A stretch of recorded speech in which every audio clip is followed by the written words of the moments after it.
Saving for retirement can feel daunting. The same goes for managing your money once you've stopped working. That's why we've created an 8-week newsletter series breaking down what you need to consider, both pre- and post-retirement, into bite-sized chunks. If you sign up to our free retirement newsletters, for 8 weeks we'll send you an email full of expert guidance to help you take control of your retirement planning and give you the confidence to make smart decisions. We'll help you get to grips with your pension, teach you how to boost your income, and explain more about care options. It doesn't matter when you sign up either. Your 8 weeks of advice will start whenever you sign up. So what are you waiting for? Head to which.co.uk/retirement newsletters, all one word, to get up to speed on everything you need to know for retirement.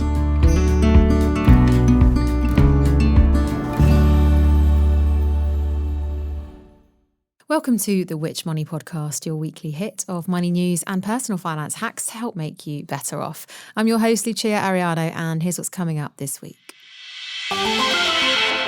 Real victims of romance fraud actually started messaging me, and it really became apparent how underreported it is. If you're paying off a mortgage with your partner through your joint account, that can have a credit advantage to both of you. Building up a credit score by paying off joint debt can improve your individual score. These items often get reduced after Valentine's Day, so you'll probably be able to pick up a really cheap deal this weekend. Now, as today's episode is being released on Valentine's Day, we thought we'd go all topical and focus on finances from a couple's perspective.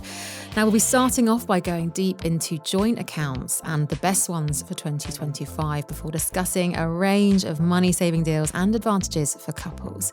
And though perhaps less in the spirit of Valentine's Day, but just as important to mention, we'll also be touching on romance fraud, what it can look like and how to avoid it. And joining us this week is our witch expert, Grace Witherden. Hi, Grace. Hi. And another familiar voice, Amy Knight, personal finance expert from NerdWallet UK. Hi, Amy. Hello again. Thanks for having me back. So good to have you both back.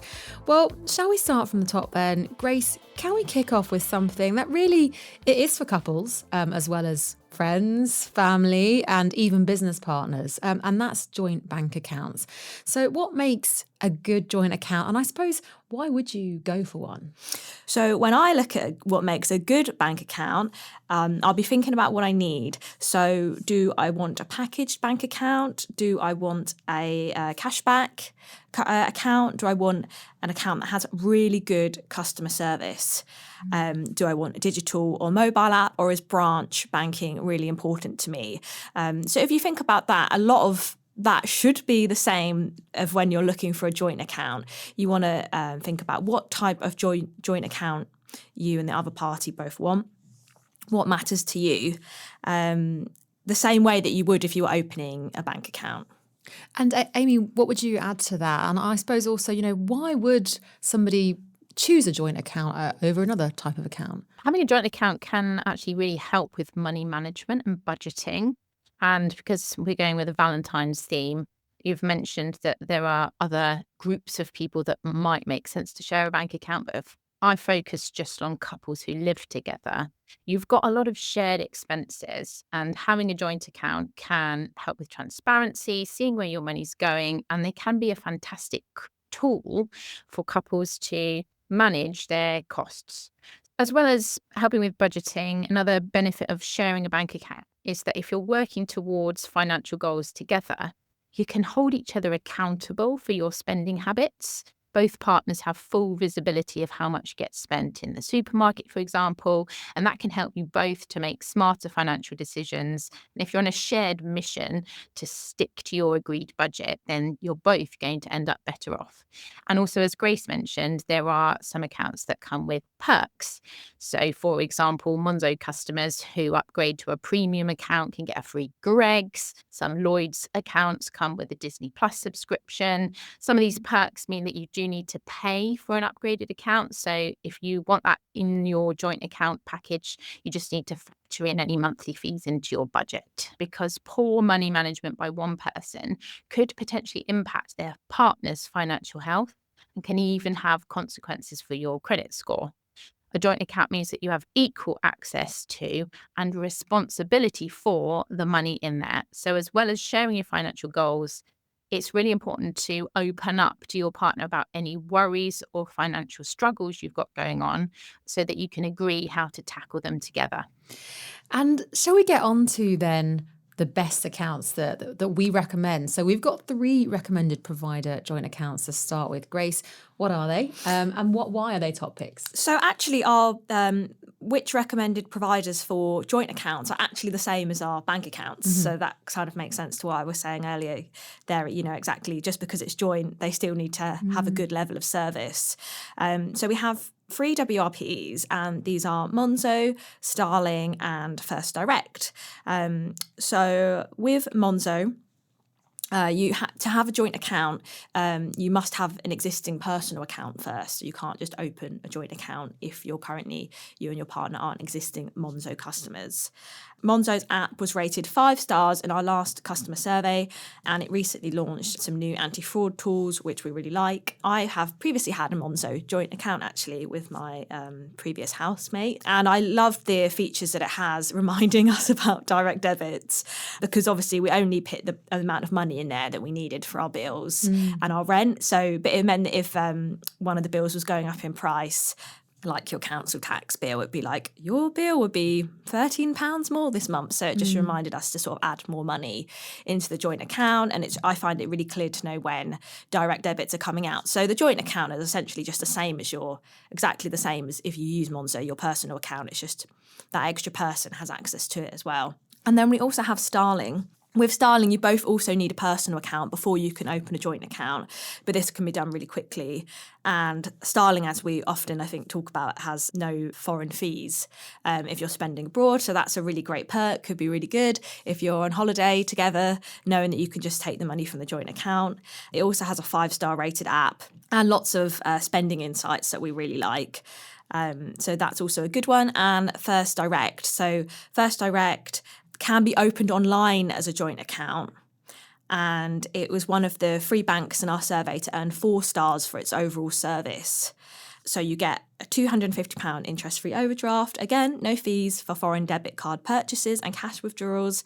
And they often have a really generous switch incentive of £175 if you switch to them. And that's still for a joint account. For the joint account. Because we speak about switching all the time, but I just feel like we don't mention whether that also applies to joint. A lot of the switching deals do apply for joint accounts, but sadly, you don't get 2 payments. Right. It's usually a payment per account rather than per person. So you would get £175, but obviously it's a joint account, so you have to have some discussions like how you're going to split it or if you're going to put the money towards the bills. So all of these providers are digital banks. They have no branches. So if you're someone that likes to have a branch, these joint accounts probably won't work for you. You can see our website for a list of other joint accounts that might be more suitable. And I suppose before we move on, we should talk about, what if for whatever reason that there is some kind of dispute between the people on the joint account. So, obviously when money is involved, there can be tensions, or, perhaps you leave your shared house or you break up. Then what? What measures are in place to avoid potentially the other person moving all of your shared money away or, any other spending it? What protections are in place there? There are protections for people who have a joint account in that the bank can freeze it if either one of you asks them to, and to unfreeze it, both parties would need to agree to that unfreezing. So it is a really important thing to ask at the outset is what would happen in a relationship situation if you were to split up. Finances put a lot of strain on relationships. So having that conversation at the beginning, whilst it's not the most romantic, agreeing what the steps would be if you were to go your separate ways, what would happen to the money. And couples who are going through a separation or divorce can use mediation or therapy sessions to help them navigate difficult money conversations.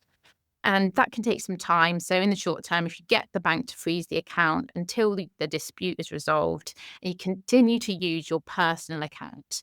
Sadly, money can be used as a way to control someone in a relationship. So for most couples, it's advisable to keep some of your own money in a personal account. When you open a joint account, don't close your personal account. Keep your wages and any benefits that come to you going into your own account, and then you can agree how much you're going to move across into the joint account. And that means that worst case scenario, you've always got your own bank account to rely on.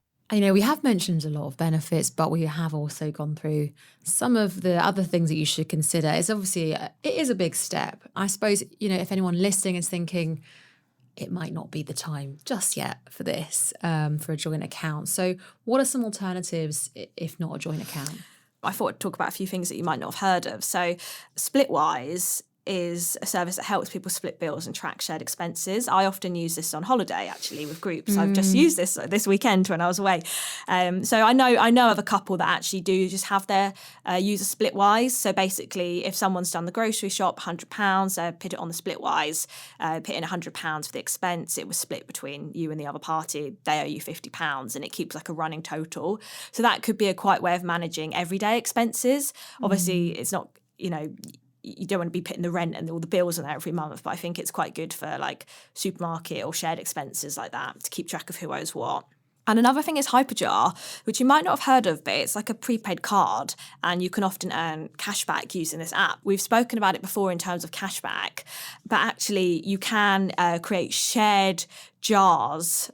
The sort of thing is that you have sort of jam jars for different purposes. So you'd have like one for your money, one for your travel, one for your shopping. It's like a prepaid card. A prepaid card, and you can set up shared jam jars with other Hyperjar customers.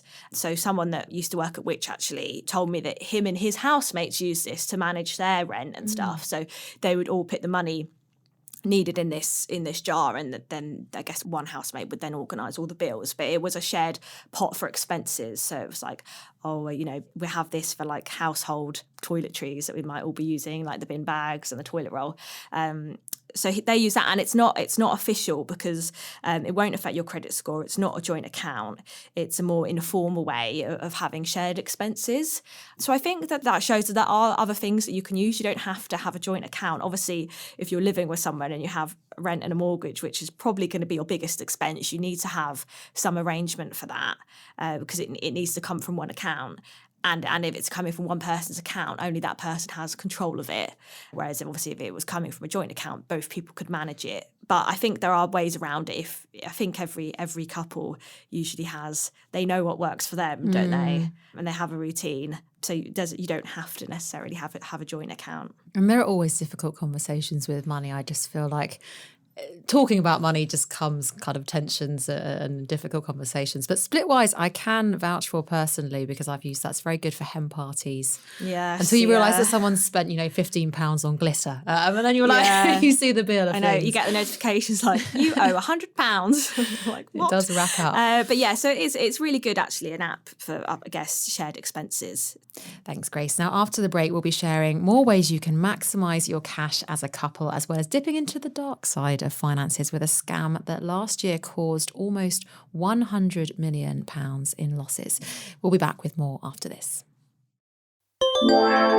Hi there, James Rowe here, presenter of the Which Cars podcast. Join me and the Which Cars team as we cover the biggest motoring stories, including our exclusive research into car reliability. When 5 to 9-year-old cars break down, they spend on average 4 days off the road. New to 4-year-old cars spend 4.8 days off the road. Now that might not seem like much in the general scheme of things, but that's a 20% difference. And that could be the difference, for example, if you break down on a Monday afternoon between getting your car back for the weekend or having to wait into the next week to having it repaired. Should you buy a used car rather than a new one? Unless you're desperate to get a car in exactly the colour or specification you want, there are plenty of low mileage used cars on the market with significant discounts on their new price. And if they're from a brand, say like Toyota or MG, which offer long warranties, then it can actually be quite a good option buying used because you'll still have that manufacturer cover behind you. And why are car headlights so bright nowadays? Car manufacturers want to make life easier for the driver, so they add these LED or laser headlights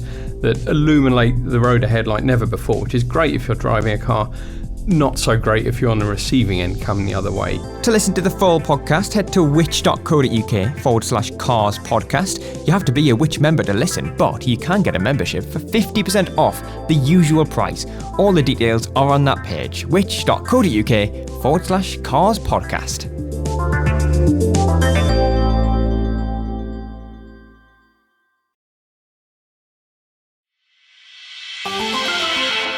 Welcome back to the show. Now, before the break, we focused on joint accounts, and falling out over money is one way joint finances can go wrong. But one way you can lose out from the beginning of a relationship is through something called romance fraud. Our producer, John Weeks, spoke with Becky Holmes, someone who quite literally wrote the book on the subject. So I am now joined by Becky Holmes, author of the brilliantly named book, Keanu Reeves is Not in Love with You. Becky, you have done quite a deep dive into something known as romance fraud. And I just want to start off by asking you what your definition of romance fraud is. Ooh, straight in there. Romance fraud is, well, it is what it says on the tin, basically. Somebody who is pretending to be in a relationship for fraudulent gain. Now, I will make the point that that isn't necessarily financial, although it is usually. But I have known of fraudsters who have been in this for information rather than for money, or simply because they like having multiple partners and they like using an alias. So it can be for many reasons. I understand it's something you believe is not taken seriously, but something you wanted to take seriously. So you decided to go undercover on Twitter specifically. Can you tell us why Twitter and what exactly you did? So why Twitter was easy, and that's because people were contacting me on Twitter. So I set up my account, not thinking anything about this, and I was inundated with, handsome young men telling me that they loved me immediately. So I started sort of replying and kind of wasting their time and putting these conversations up on Twitter. And real victims of romance fraud actually started messaging me and saying that they'd been the victim of, this kind of fraud, or they'd been speaking to somebody for 6 months and they'd sent them so much money. And it really became apparent how underreported it is and how misunderstood the crime is as well. It's shocked me. And as you mentioned, inundated is kind of the key word, right, in terms of the number of messages and examples you got. I mean, what were some of the most extreme ones that I guess led you ultimately to make a whole book about it? I think I decided that I wanted to write a book once I'd spoken to some of the victims of frauds. And, one lady sent her fraudster £120,000. She remortgaged her house. And I always make the point when I'm talking about this lady, Francesca, she is smart, savvy, great job. She's got a brilliant relationship with her grown-up children. She had fantastic friends. This is not the stereotype of this kind of lonely, desperate woman, crying at night because she doesn't have a man. It's not how it was. And the more I started meeting people, the more I started thinking, this isn't what we think it is. And I really wanted to get that out there, but to use humour to get people engaged, because it can be a bit of a dry subject. And that's quite a key part of the book, isn't it, really? How you talk about, or how people really talk about the victims when it comes to these kinds of things, falling for romance fraud, where you wouldn't fall for a burglary, for example. Yeah, my pet hate. It's the phrase fall for. As you say, we wouldn't say I fell for a burglary. We wouldn't say I went out last night and I fell for an assault. We consider those to be important crimes that happen to you, whereas we think that fraud, particularly romance fraud, is something that you just walk into. It's still a crime. It is still somebody taking your money. So yeah, the falling for, the language that we use around fraud, I think, is incredibly disrespectful. It's the epitome of victim shaming. And in your book, you admit really that you focused entirely on romance fraud that targets women. Is it just as prevalent for male victims? It is. As you say, I spoke about female victims in the book. 2 reasons, really. One is that I am one. So I was able to kind of use personal experiences of relationships. And the second one is that women, actually, there were many more of them came forward to speak to me than there were men, which is the same in a lot of things, really. You know, we talk about kind of the importance of men reaching out for mental health because they're less likely to do so.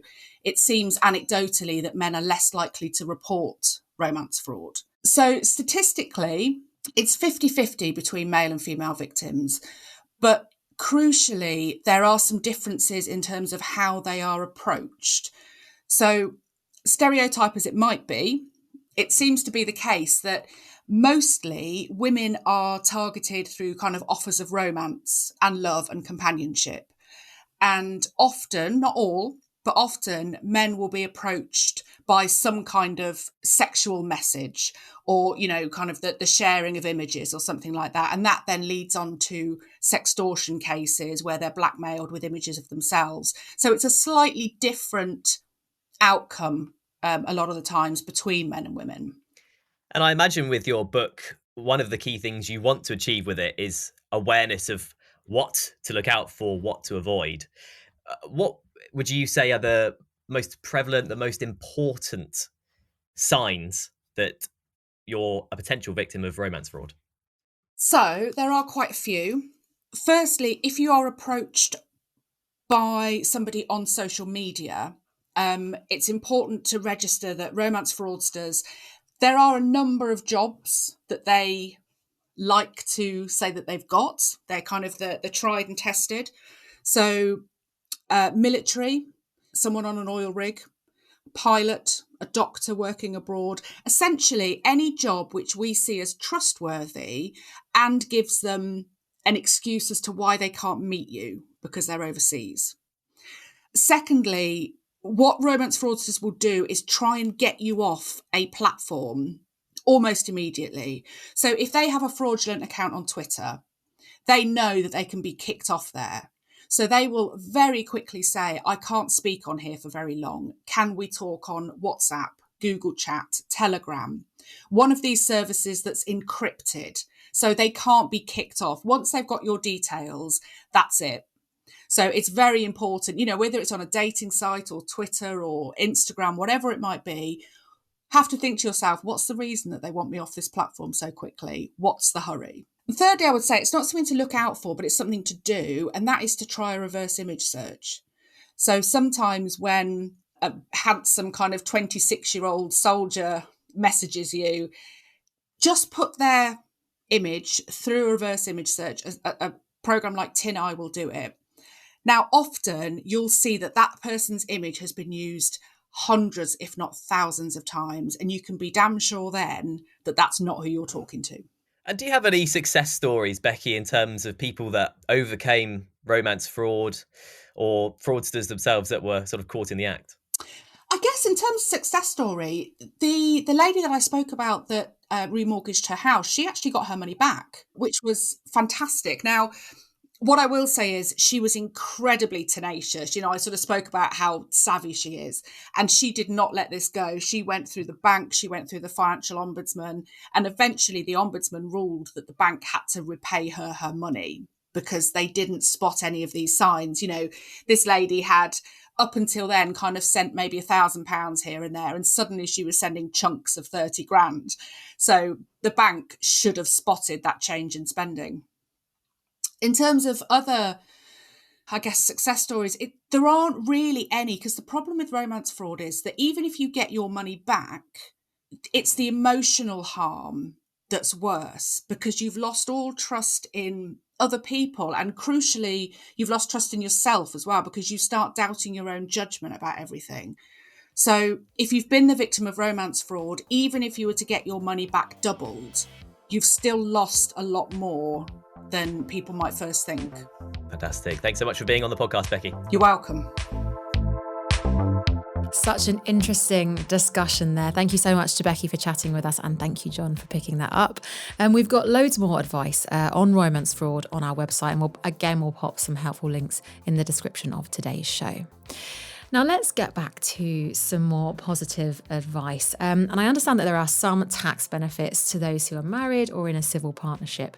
So shall we start with marriage tax allowance, Grace? I recently saw a figure on this that said around 2 million people could be missing out on marriage tax allowance. Marriage tax allowance is really good if one partner is earning less, because basically if one partner earns less than the tax-free personal allowance, which is currently £12,570, they can transfer 10% of this, so £1,260 to their spouse, as long as they're a basic rate taxpayer earning less than £50,000. So as a couple, this would cut your bills by about £252 for the financial year, because the basic rate taxpayers getting their personal allowance boosted, so they can keep more of their earnings.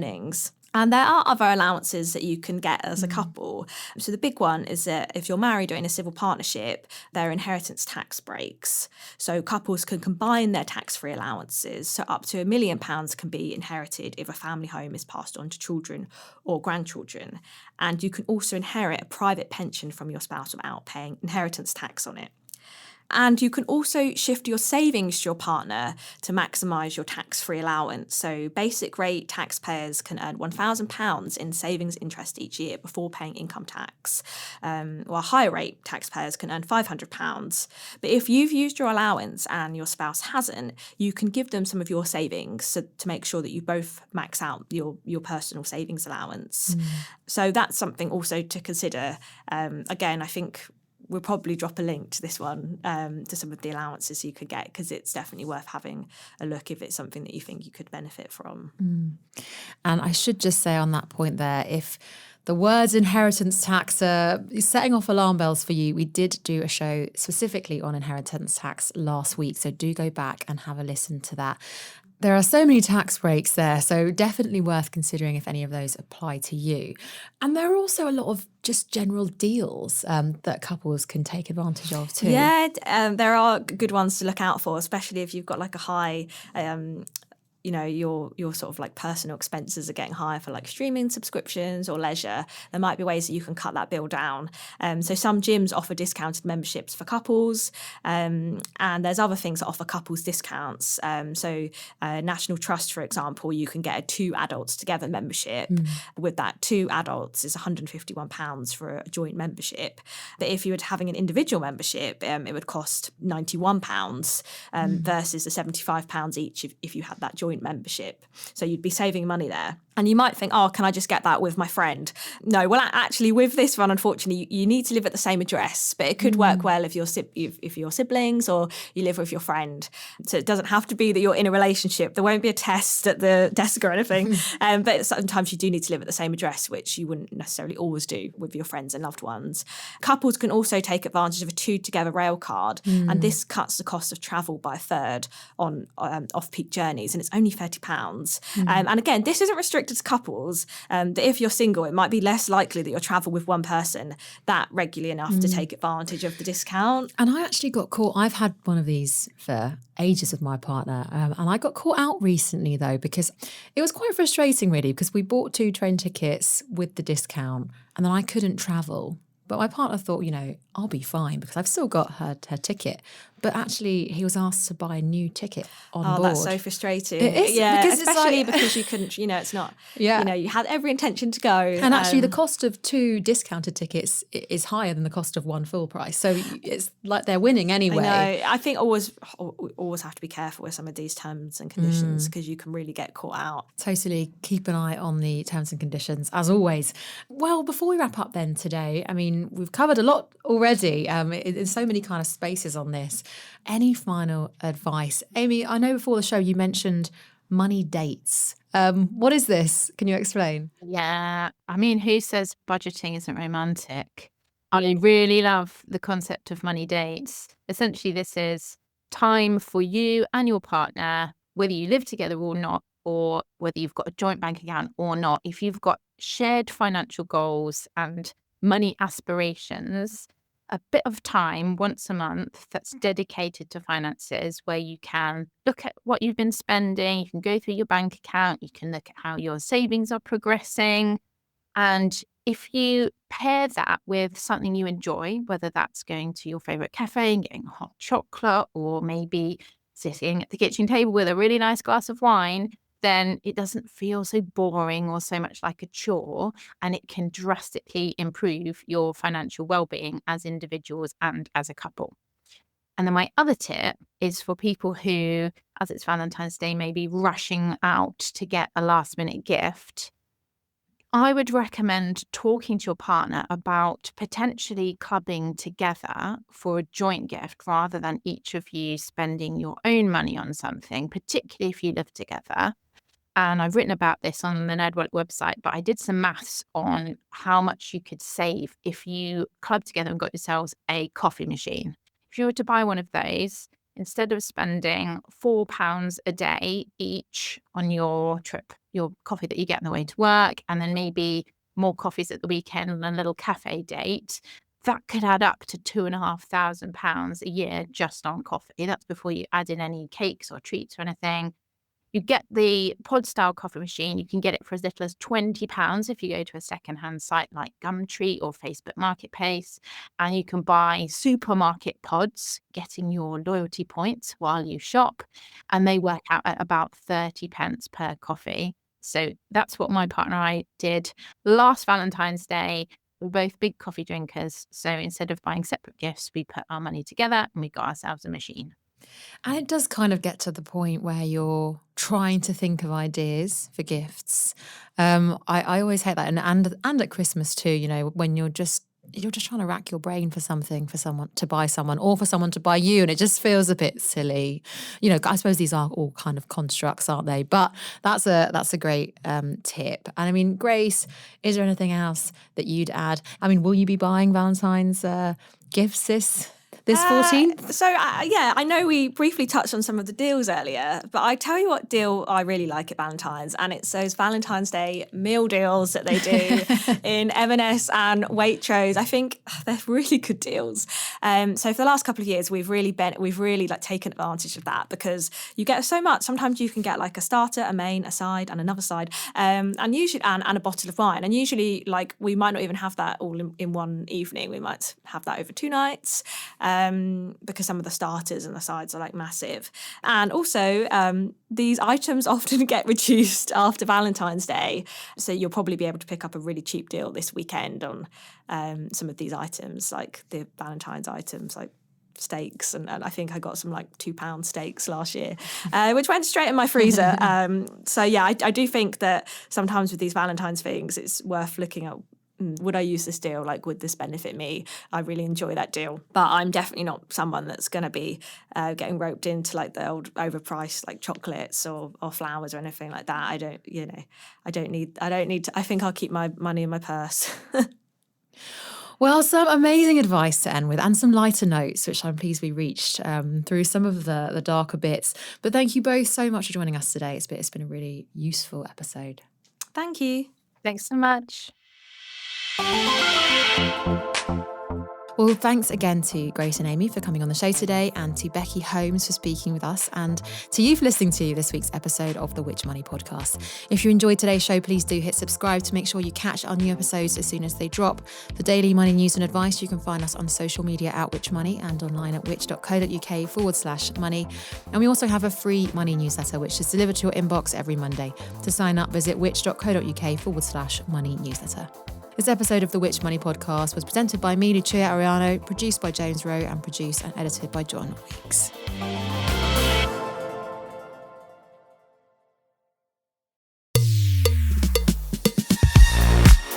If you're enjoying this podcast from us here at Which, then why not become a Which member? Right now, we've got a special offer, especially for podcast listeners, meaning you can choose any of our 3 membership tiers for 50% off the usual price.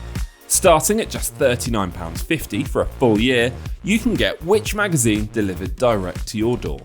For the same price, you could also choose a digital Which subscription, giving you access to all of our product reviews, the Which app, and the digital edition of Which magazine. What's more, you'll also be able to use the Ask Which service for personalised one-to-one buying advice.